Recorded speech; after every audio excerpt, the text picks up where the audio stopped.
তোরা যে যা বলিস ভাই, আমার সোনার হরিণ চাই।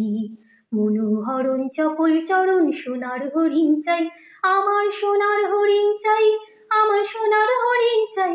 তোরা যে যা বলিস ভাই, আমার সোনার হরিণ চাই। সে যে চুমকি বেড়ায়, দৃষ্টি এড়ায়, যায় না তারি বাধা। সে যে নাগাল পেলে পালায় চলে, লাগায় চোখে ধাঁধা। সে যে চুমকি বেড়ায়, দৃষ্টি এড়ায়, যায় না তারি বাধা।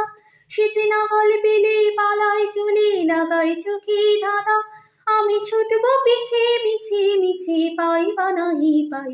আমি আপন মনি মাঝে বনি, উধাও হয়ে যাই। আমার সোনার হরিণ চাই, আমার সোনার হরিণ চাই।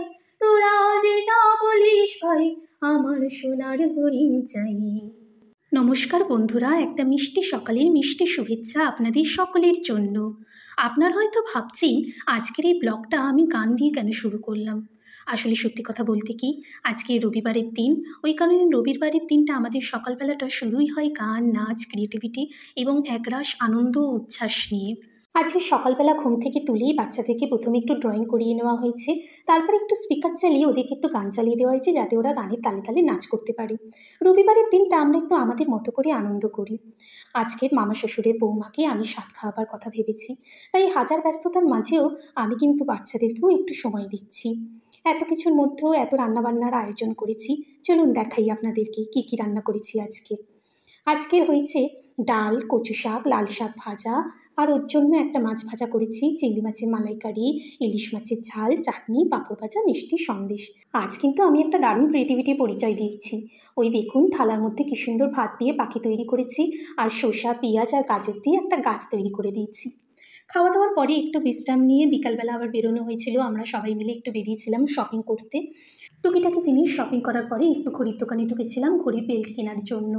কত রকমের কালারিং বেল্ট প্লাস কত রকমের ঘড়ি, এখানে কত রকমের ভ্যারাইটিস রকমের আইটেম, সব কিছু দেখছিলাম। এই দেখুন পিছনে কত বড় বড় ঘড়ি, কত রকমের ঘড়ি। আর এই ঘড়িটা দেখুন সিনারি আছে আবার এর মধ্যে, কি সুন্দর বোট, গাছপালা, ঘর, খুব সুন্দর দেখতে। শপিং শেষে আমরা আবার একটু পান্নায় গিয়েছিলাম খাওয়া দাওয়া করতে। পান্না রেস্টুরেন্টে ট্রিটটা দিল আমার শাশুড়ি মা, যেহেতু আজকের ওনার সবাই একসাথেই, ওনার ছেলে মেয়ে, জামাই, বৌমা, নাতনিরা সবাই একসাথেই রয়েছে, ওই কারণে আজকের ট্রিটটা উনিই দিলেন। প্রথমে আমরা ধোসা খেলাম, ধোসা খাওয়া হয়ে যাওয়ার পরে আবার দই বড়া নিলাম। সব কিছুই সবাই মিলে নিয়ে শেয়ারিং করে খাওয়া হয়েছিল। বাচ্চারাও খুব আনন্দ সহকারে খাচ্ছিল। খাওয়া দাওয়া শেষ হয়ে যাওয়ার পরে আমরা বাড়ি ফিরছিলাম। বাড়ি ফেরার পথে হঠাৎ করে দেখি বেহালায় আরজিকর কাণ্ড মামলার জন্য পথ অবরোধ হয়েছে। শেষে অন্য রাস্তা দিয়ে আবার বাড়ি ফিরতে হলো।